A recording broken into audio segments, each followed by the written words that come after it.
जय श्री राम, हर हर महादेव। मैं अधिवक्ता बागेश श्रीवास्तव वाराणसी से पुनः आप लोग के समक्ष उपस्थित हूँ एक नया वीडियो लेकर और नए ऊर्जा के साथ। और मुझे विश्वास है कि आप लोग भी ऊर्जावान होंगे। मैं चर्चा कर रहा था पिछले साल के जितने भी पेपर हैं, सन 2007 का भी हम लोग चर्चा कर रहे हैं। उसमें कुछ हम लोगों ने क्वेश्चन को देखा भी है कि उसका आंसर कैसे दिया जाता है। बाकी के गतांक से आगे का आज चर्चा करेंगे। विषय पे आने से पूर्व मेरा एक अनुरोध है कि यदि आप लोग अधिक से अधिक लोगों को शेयर करेंगे और सब्सक्राइब मेरे लगभग 1000 हो जाते हैं सब्सक्राइबर, तो उससे एक बेनिफिट ये होगा कि मैं यूट्यूब पे लाइव आने लगूँगा। और लाइव आने से ये फ़ायदा होगा कि ये वीडियो अपलोड करने वाला समस्या नहीं रहेगा। एक टाइमिंग फिक्स कर ली जाएगी और उस टाइमिंग पर ही मैं लाइव रहूँगा और 1 घंटा 1.5 घंटा जो भी आप लोग को सूटेबल होगा उस पर मैं चर्चा करूंगा और बढ़िया तरीके से किया जाएगा। क्योंकि कोई भी एग्ज़ाम हो, चाहे PCSJ का हो चाहे GS का हो, सबका कहीं ना कहीं घूम फिर कर कुछ टॉपिक होता है, उसी के इर्द गिर्द क्वेश्चन बनते हैं। उससे हट के कोई क्वेश्चन मेंस में नहीं बनता। प्री के लिए तो बेयर पे कमांड होना ज़रूरी है, मेंस के लिए भी बेयर पे कमांड होना ज़रूरी है, लेकिन जो क्वेश्चन का पैटर्न होता है वो घूम फिर के सेलेक्टेड क्वेश्चन ही होते हैं। हमने लोकल लॉ से संबंधित लगभग जितने मेंस के क्वेश्चन बन सकते हैं उस पर हमने वीडियो बना दिया है। कृपया आप लोग उसका लाभ लें, देखें। प्लेलिस्ट हमने क्रिएट किया है, आप लोग उसको देख सकते हैं। प्रोसीजर पर भी हमने CRPC पे बनाया हुआ है। बाकी का IPC और एविडेंस और CPC पे हमने अभी नहीं बनाया है। बाकी सब्सटेंटिव लॉ पे भी बनाना है। तो मैं जल्दी ही, जैसे ये साल पेपर ख़त्म हो जाता है उसके बाद समय निकाल करके जल्दी से जल्दी सब्सटेंटिव लॉ पे भी बना दूंगा, प्रोसीजर पे भी बना दूंगा, ताकि सब आराम से सब कुछ देख सकें। अब आते हैं हम अपने विषय पर। हम लोग चर्चा कर रहे थे 2007 का पेपर UPSS का। अब उसमें गतांक से आगे का चर्चा किया जाएगा। क्वेश्चन नंबर 10 है, संविधान में दिए गए इन अपेक्षाओं का वर्णन करें कि संविधाएं किस ढंग से की जाएंगी जिसे केंद्र और राज्य प्रशासनिक शक्तियों को कार्यान्वित करने में करें। तो इसके लिए अनुच्छेद 298 तथा 299 का वर्णन किया जाएगा, जिसमें बताया गया है कि किस प्रकार से केंद्र सरकार और राज्य सरकार संविधाएं करती हैं। तो जो अनुच्छेद 298 है उसमें ये कहा गया है कि जिन विषयों पर संघ की विस्तार क्षेत्र है उसमें संघ के द्वारा संविदा किया जा सकता है, कारोबार किया जा सकता है, और जिस पे राज्य सरकार की जिस विषय पे विस्तार है उस पे राज्य सरकार द्वारा संविदा किया जा सकता है और कारोबार किया जा सकता है। अब उसमें जब 299 पढ़ते हैं तो उसमें होगा किसके नाम से? तो अनुच्छेद 299 में ये बताया गया है कि यदि केंद्र सरकार के द्वारा होता है तो राष्ट्रपति के माध्यम से होगा, और राज्य सरकार के द्वारा होता है तो राज्यपाल के माध्यम से होगा संविदा। और इसमें जो टाइटल लिखा जाएगा, जैसे हम लोग देखते हैं ना कि किसी केस में कि केशवानंद भारती बनाम यूनियन ऑफ इंडिया, या केरल राज्य, या जैसे उत्तर प्रदेश राज्य, तो इस तरीके से जो भी वाद दायर किए जाएंगे या केंद्र सरकार या राज्य सरकार किसी व्यक्ति के विरुद्ध या किसी फर्म या निगमित निकाय के विरुद्ध वाद दायर करना चाहता है तो उसको अपने नाम से ही दाखिल करना होगा। यानी कि यदि केंद्र सरकार की स्थिति आती है तो यूनियन ऑफ इंडिया यानी कि भारत संघ का प्रयोग किया जाएगा, और राज्य की स्थिति में उस राज्य का नाम किया जाएगा। अब इसमें चाहे तो 2-3 केस है उसमें दिया जा सकता है। अब जैसे 2 केस है, गुलाम चंद्र बनाम मध्य प्रदेश राज्य 1968 का है, और जीव राम शिव कुमार बनाम हरियाणा राज्य 1980 का है। इसमें कहा गया है कि सरकार से की जाने वाली संविदा जो अनुच्छेद 299 1 के अनुपालन में नहीं है, संविदा नहीं होगी। यानी कि जो 299 1 है अनुच्छेद, उसके अनुरूप ही होना चाहिए, तभी संविदा का अनुपालन किया जा सकता है, अन्यथा नहीं किया जा सकता है। और उसके बाद से चाहे तो आप 2012 का एक केस है, अख्तर हुसैन अली हसन खान बनाम सूरत म्यूनिसिपल कॉरपोरेशन AIR 2012 गुजरात राज्य का है। इसमें चाहे तो आप इसका वर्णन कर सकते हैं। इसमें भी अनुच्छेद 299 पर ही फोकस किया गया है। अब जो दायित्व की बात आती है तो अनुच्छेद 299 में ही ये बात कही गई है कि इसका दायित्व के मामले में राज्य सरकार हो चाहे केंद्र सरकार हो, उसी प्रकार से ये लायबल होंगे जिस प्रकार से एक व्यक्ति द्वारा संविदा की जाती है। तो इस प्रकार से ये जो क्वेश्चन है इसका आंसर अनुच्छेद 298 और 299 को मिलाकर के पूरा हो जाता है।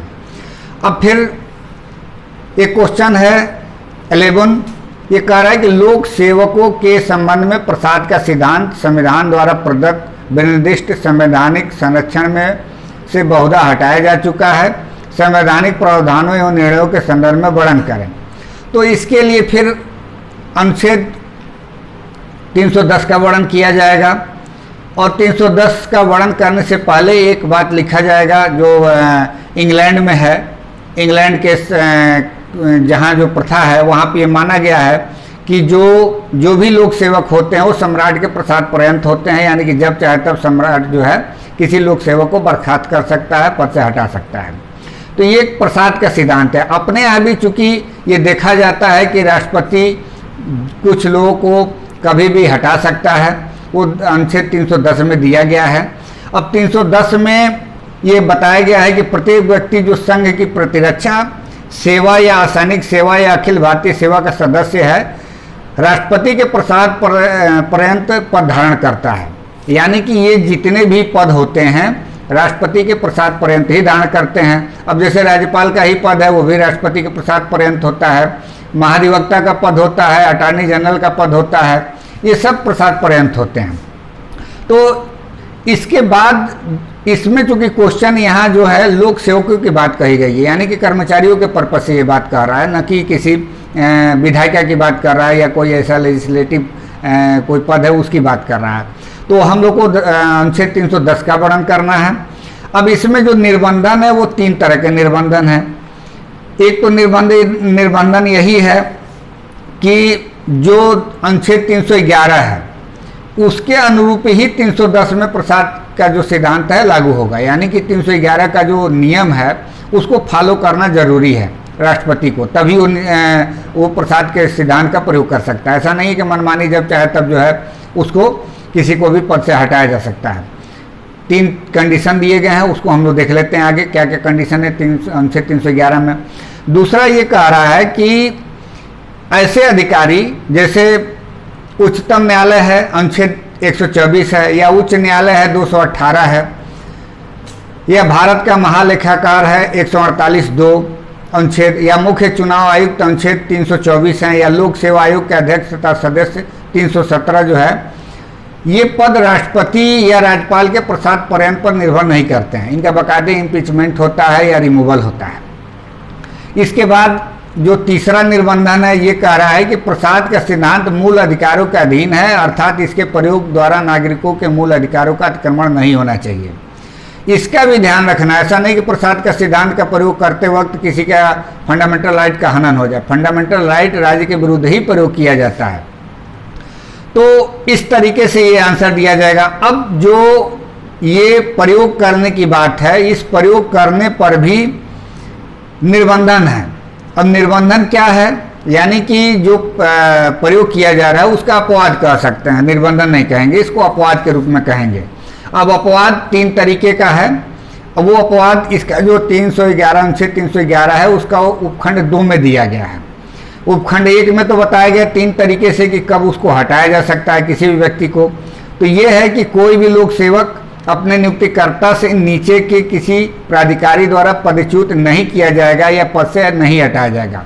ये अनुच्छेद 311 का उपखंड 1 कहता है। अब उसके बाद ये कह रहा है कि कोई भी व्यक्ति तब तक पदच्युत या पद से हटाया या पंक्तिच्युत नहीं किया जाएगा जब तक कि उसे अपने विरुद्ध दोषारोपों से अवगत न करा दिया गया हो और उसके संबंध में सुनवाई का युक्त अवसर न दे दिया गया हो। किंतु अब यहाँ भी एक प्रोविजो है, जहाँ ऐसी जांच के फलस्वरूप कोई शास्ति अधिरोपित किए जाने का प्रस्ताव है वहाँ ऐसी जांच के दौरान दिए गए साक्ष्य के आधार पर ही अधिरोपित की जाएगी और ऐसे व्यक्ति को उनके विरुद्ध अभिवादन करने का अवसर देना आवश्यक नहीं होगा। तीसरा कंडीशन है जिसके आधार पर उसको हटाया जा सकता है, वो कह रहा है कि यदि उसे पदच्युत पद से हटाने या पदोन्नत करने की शक्ति रखने वाला प्राधिकारी ऐसी कोई जांच करना किसी कारण से युक्त रूप से व्यवहारिक नहीं समझता है तो उसे ऐसे कारणों को लिखित रूप से लेखपद करना होगा। यानी कि ये जो 3 तरीके बताए गए हैं इसमें, इसको फॉलो करना ही है, तभी प्रसाद का सिद्धांत प्रयोग किया जाएगा। यानी कि जो 310 में प्रसाद का सिद्धांत है उसका प्रयोग अनुच्छेद 311 का उपखंड 1 जो बताता है 3 तरह का, यानी कि उसको लिखित में कारण लिखा जाएगा, लेखपद किया जाएगा, किस कारण से हटाया जा रहा है, जिस पद पे जिसको आसीन किया गया है उससे किसी नीचे वाले पद यानी कि जो नियुक्ति करता है उसके नीचे के किसी व्यक्ति द्वारा पदाधिकारी द्वारा उसको पदच्युत नहीं किया जाएगा, और साथ में उसको दोषारोप जो लगाया गया है, दोषारोपण किया जाएगा, उससे अवगत कराया जाएगा कि आपको किस कारण से हटाया जा रहा है। अब ये सब तो तरीके हैं। अब ये कह रहा है कि इन सब तरीकों की भी आवश्यकता नहीं है, उपखंड 2 बताता है। अब क्यों नहीं आवश्यकता है, उसके लिए 3 तरीके बताए गए हैं। अब ये कह रहा है कि जहाँ की कोई व्यक्ति ऐसे आचरण के आधार पर पदच्युत किया जाता है या हटाया जाता है या पदच्युत किया जाता है जिसके लिए अपराध के आरोप पर उसे दोषित किया गया है। यही प्री में भी क्वेश्चन बना था, कुछ लोग का गलत भी हुआ होगा, क्योंकि ये अपवाद के रूप में 3 इसमें बताए गए हैं क ख ग, कि किस आधार पर प्रसाद का सिद्धांत का प्रयोग करते वक्त जरूरी नहीं है कि 311 का उपखंड 1 का प्रयोग किया जाए।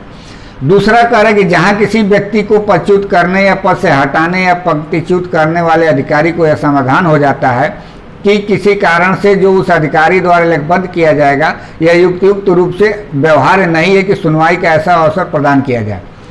उसको लगता है कि ऐसा रीजनेबल नहीं है कि उसको सुनवाई का अवसर दिया जाए, तुरंत उसको पद से हटाया जाता है, तो वो अपना लिखित कारण अभिलिखित करते हुए ऐसा कर सकता है।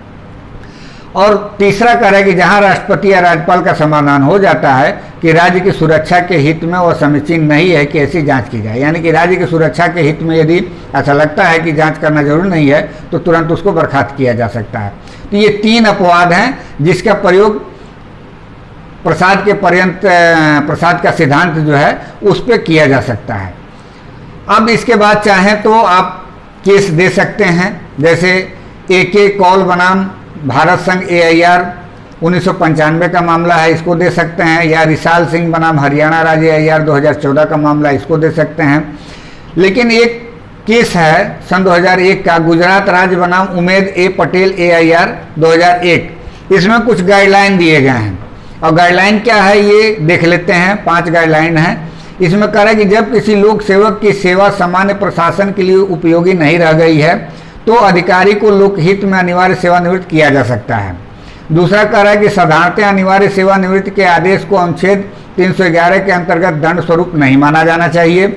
तीसरा कह रहा है कि अच्छे प्रशासन के लिए आवश्यक है कि मृत्यु प्राय लकड़ी को काट दिया जाए, किंतु छटनी का आदेश अधिकारी की सेवा के संपूर्ण रिकॉर्ड को ध्यान में रखकर ही पारित किया जाना चाहिए। चौथा कह रहा है कि ऐसे आदेश को पारित करते समय अधिकारी के गोपनीय रिकॉर्ड में प्रतिकूल प्रविष्टि को ध्यान में रखना चाहिए और उसे यथोचित वरीयता देनी चाहिए। पांचवा कह रहा है कि यहाँ तक कि गोपनीय रिकॉर्ड में संसूचित प्रविष्टि का भी विचार किया जाना चाहिए। तो ये जो वॉलंटरी रिटायरमेंट की जो बात की जा रही थी, जबरदस्ती जबरिया जिसको बोला जा रहा था कि जबरदस्ती किसी व्यक्ति को निकाला जाएगा, रिटायर छटनी किया जाएगा, उस पर एक गाइडलाइन आया था। अब उसमें 6वां इसका नियम करे कि अनिवार्य सेवानिवृत्ति का आदेश ऐसे संक्षिप्त तरीके से नहीं पारित किया जाना चाहिए ताकि विभागीय जांच से बचा जा सके, जबकि ऐसा रास्ता अधिक वांछनीय है। 7वां गाइडलाइन है इसका कि अधिकारी को गोपनीय रिपोर्ट में प्रतिकूल प्रविष्टि के बावजूद प्रोन्नति दी गई है तो अधिकारी के पक्ष में एक महत्वपूर्ण तथ्य होगा। और आखिरी इसमें गाइडलाइन है अनिवार्य सेवानिवृत्ति का आदेश दंड स्वरूप नहीं पारित किया जाना चाहिए। मतलब किसी को अनिवार्य सेवा से हटाया जा रहा है तो उसको दंड के रूप में न दे करके स्वेच्छा से वॉलंटरी दिया जाना चाहिए। तो इस प्रकार से ये जो क्वेश्चन है उसको हम लोग इस तरीके से पूरा कर सकते हैं, यानी कि अनुच्छेद 310 का वर्णन किया जाएगा, 311 का वर्णन किया जाएगा, उसके उपखंड 1 और उपखंड 2 का, और इन केसों का वर्णन करके इस क्वेश्चन को पूरा किया जा सकता है। अब क्वेश्चन नंबर 12 ये है, पर्यावरण संरक्षण एवं संवर्धन के संबंध में हमारे संविधान में दिए गए प्रावधानों का वर्णन करें, साथ ही साथ पर्यावरण विषय पर सर्वोच्च न्यायालय के महत्वपूर्ण निर्णय को संदर्भित करें। तो इसमें हम लोग एक भूमिका के रूप में लिख सकते हैं कि जो 1972 में पर्यावरण संरक्षण और संवर्धन पर स्कॉटहोम की घोषणा की गई थी। उसके बाद सन 1976 में 42वां संविधान संशोधन किया गया और इसको एडाप्ट किया गया कि अपने यहाँ जो पर्यावरण है उसको किस प्रकार से महत्व दिया जाए, यानी कि इसको कॉन्स्टिट्यूशनल रूप दिया गया 1976 में। और इसके वर्णन में हम लोग कह सकते हैं कि हमारे संविधान में कहाँ का वर्णन है, तो इसको 3 हेडिंग में दिया जा सकता है। पहला तो राज्य के नीति निर्देशक तत्व के रूप में है, इसके लिए अनुच्छेद 48A का वर्णन हम कर सकते हैं। पुनः मूल कर्तव्य के रूप में दिया गया है, तो मूल कर्तव्य के रूप में हम लोग 51AG का वर्णन कर सकते हैं, अनुच्छेद 51AG का। और उसके बाद से मूल अधिकार के रूप में, तो मूल अधिकार के रूप में जितने भी केस लॉ हैं उसमें से आपको जो इम्पॉर्टेंट लगता है उसको दे सकते हैं। खासकर तो MC मेहता का जितना भी मामला है उसमें आप दे सकते हैं। उसके बाद से आप चाहें तो इसमें Indian council for environmental legal action बनाम भारत संघ 1996 का केस है, उसको दे सकते हैं। और एक रूरल लिटिगेशन एंड इंटाइलमेंट केंद्र देहरादून बनाम उत्तर प्रदेश राज्य का भी आप लोग इसमें चाहें तो दे सकते हैं। इस तरीके से ये क्वेश्चन पूर्ण हो जाएगा। पुनः ये क्वेश्चन है 12B का, जैसा कि सर्वोच्च न्यायालय के नवीनतम निर्णय की जो प्रदूषण करता है वह दायी होता है के संदर्भ में प्रदूषणकर्ता के दायित्व के प्रकृति, क्षेत्र और विस्तार को प्रदूषण अपकृत्य के संदर्भ में वर्णन करें। तो इसके लिए आप सीधे सीधे MC मेहता का मामला दे सकते हैं। और उसमें 1985 का जो वर्णन किया गया था, स्ट्रिक्ट लायबिलिटी को हटा करके एब्सोल्यूट लायबिलिटी का वर्णन किया गया था हमारे यहाँ, उसका वर्णन किया जा सकता है। साथ में वेलोर सिटीजन्स वेलफेयर बनाम भारत संघ का केस का वर्णन किया जा सकता है। और लास्ट में Indian council for enviro legal action बनाम यूनियन ऑफ इंडिया का वर्णन कर सकते हैं। इसमें इन 3 केसों का वर्णन कर दिया जाएगा तो ये क्वेश्चन हमारा पूर्ण हो जाएगा। इस प्रकार जो 12 क्वेश्चन थे 2007 के विधि प्रश्नपत्र प्रथम के, वो 12 क्वेश्चन का हम लोगों ने व्याख्या किया। अब हम लोग आते हैं पुनः 2007 का ही प्रक्रिया और साक्ष्य विधि का विधि प्रश्नपत्र सेकेंड का, तो इसको भी थोड़ा सा देख लेते हैं। क्वेश्चन नंबर 1 क्या कह रहा है? क्वेश्चन नंबर 1 कह रहा है कि तथ्यों की सुसंगति से आप क्या समझते हैं और आप कैसे तथ्यों की सुसंगति से साक्ष्यों की ग्राह्यता में अंतर या संबंध स्थापित करेंगे? कौन से तथ्य सुसंगत हो सकते हैं पर अग्राह्य हैं और कौन से तथ्य ग्राह्य हैं किंतु सुसंगत नहीं हैं? निर्णयों के संदर्भ में इससे संबंधित दृष्टांत दें। तो पहले तो इसमें सुसंगतता की परिभाषा देना है, तो जो धारा 3 में भारतीय साक्ष्य अधिनियम की धारा 3 है उसमें सुसंगतता की परिभाषा जो दी गई है उसका वर्णन कर दिया जाएगा। उसके बाद से इसका दूसरा क्वेश्चन क्या है कि सुसंगति से साक्ष्यों की ग्राह्यता में अंतर या संबंध स्थापित करें। तो इसके लिए जो धारा 5 से 55 तक का वर्णन किया गया है सुसंगतता क्या है उसके बारे में हम लोग लिख देंगे। और ये भी लिखा जाएगा कि न तो ये समानार्थी और न ही ये संविस्तीर्ण है, यानी कि सुसंगतता अलग चीज़ है, ग्राह्यता अलग चीज़ है। ग्राह्य होना ये 136 में बताया गया है एविडेंस एक्ट में कि न्यायालय के ऊपर डिपेंड करता है, विवेक की ये पावर है कि वो किस क्या नाम है कि साक्ष्य को ग्राह्य करेगा, किसको अग्राह्य करेगा। लेकिन रिलेवेंट क्या होगा वो 5 से 55 तक में वर्णन किया गया, उसी को हम रिलेवेंट मानेंगे, उसके अलावा किसी भी चीज़ को रिलेवेंट नहीं मानेंगे। क्योंकि यदि ग्राह्यता की बात की जाए तो सुसंगत होते हुए भी कुछ तथ्य ग्राह्य नहीं होते हैं, कुछ तथ्य ग्राह्य होते हैं लेकिन सुसंगत नहीं होते हैं। जैसे आप धारा 11 का देखेंगे कि प्ली ऑफ LB है, वो सुसंगत नहीं होता है, फिर भी वो ग्राह्य है। कुछ आपको ऐसे फैक्ट मिलेंगे जैसे कि आप 133 का वर्णन करता है कि वो एक कॉम्प्लेक्स के साक्ष्य पर भी जजमेंट दिया जा सकता है जो वैध होगा। देखने में तो रिलेवेंट नहीं लगता है लेकिन ग्राह्य है। इसी प्रकार से जो प्रिविलेज कम्युनिकेशन है, प्रिविलेज कम्युनिकेशन में कहा गया है कि रिलेवेंट तो हैं लेकिन वो ग्राह्य नहीं है। तो इस तरीके से यानी कि उनको कंपेल नहीं किया जा सकता है उसको साक्ष्य देने के लिए। तो इस प्रकार से आप कंपेयर करके इसको क्वेश्चन को पूरा कर सकते हैं। अब अंतर भी दिखा सकते हैं, सुसंगता और ग्राह्यता में अंतर क्या है, तो अंतर वही बताया जा सकता है कि जो तथ्य सुसंगत है वही ग्राह्य होता है और ग्राह्य तथ्य सुसंगत ही होता है। लेकिन कोई जरूरी नहीं है कि जो ग्राह है वो सुसंगत ही हो, लेकिन जो सुसंगत तथ्य है वो ग्राह होगा। तो इस तरीके से आप वर्णन कर सकते हैं। 6 से 55 में उसको दिखाया गया है, आप अंतर स्थापित कर सकते हैं। केसला की बात है तो राम बिहारी यादव बनाम स्टेट ऑफ बिहार 1998 का मामला है, उसको आप लोग दे सकते हैं। बाकी इसमें कोई बहुत ज़्यादा क्वेश्चन का लंबा करने का कोई औचित्य नहीं है। अब एक क्वेश्चन है इसका 1B, ए और बी के मध्यवाद में यह साबित है कि बी के कब्जे में एक दस्तावेज है जिसकी प्रमाणित प्रति को साक्ष्य में दिया जाना अनुज्ञेय है। ए बी के विरुद्ध उस दस्तावेज के अंतर्वस्तु को साक्ष्य में देना चाहता है। दस्तावेज प्रस्तुत करने की सूचना के बावजूद दस्तावेज प्रस्तुत नहीं करता है। ये दस्तावेज के अंतर्वस्तु को साबित करने के लिए मौखिक साक्ष्य प्रस्तुत करता है। क्या यह साक्ष्य में ग्राह्य है? तो अब देखिए ये क्वेश्चन घुमा के पूछ रहा है। पहले तो ये सीधे सीधे धारा 65 को और धारा 66 को रिलेट कर रहा है। तो हम लोग धारा 65 और धारा 66 का जो इसेंशियल है उसका वर्णन कर देंगे कि यदि कोई विपक्षी है, उसके कब्जे में यदि कोई दस्तावेज है और उसी को साबित करना है और उसको सूचना दे दी गई है प्रस्तुत करने के लिए, लेकिन वो प्रस्तुत नहीं करता है, तो उसकी सेकेंडरी एविडेंस दी जा सकती है। लेकिन यहाँ जो क्वेश्चन है वो मौखिक साक्ष्य की बात कर रहा है। तो डॉक्यूमेंट का कभी भी मौखिक साक्ष्य ग्राह्य नहीं है, सिवाय लेटेंट एम्बिग्यूटी में, यानी कि जो लेटेंट एम्बिग्यूटी है उसी में ग्राह्य होता है, पेटेंट एम्बिग्यूटी में नहीं होता है। तो यहाँ पे हम लोग इसका आंसर यही देंगे कि जो दस्तावेज की अंतर्वस्तु है उसका मौखिक साक्ष्य नहीं दिया जा सकता है। यह जरूर है कि ए द्वारा सेकेंडरी एविडेंस दिया जा सकता है। बस इसको दे करके इसका आंसर पूरा किया जा सकता है। तो अभी इस वीडियो को आज यहीं रहने देते हैं। आगे के गतांक से आगे का अगले वीडियो में हम चर्चा करेंगे। तब तक के लिए इजाज़त दीजिए। धन्यवाद।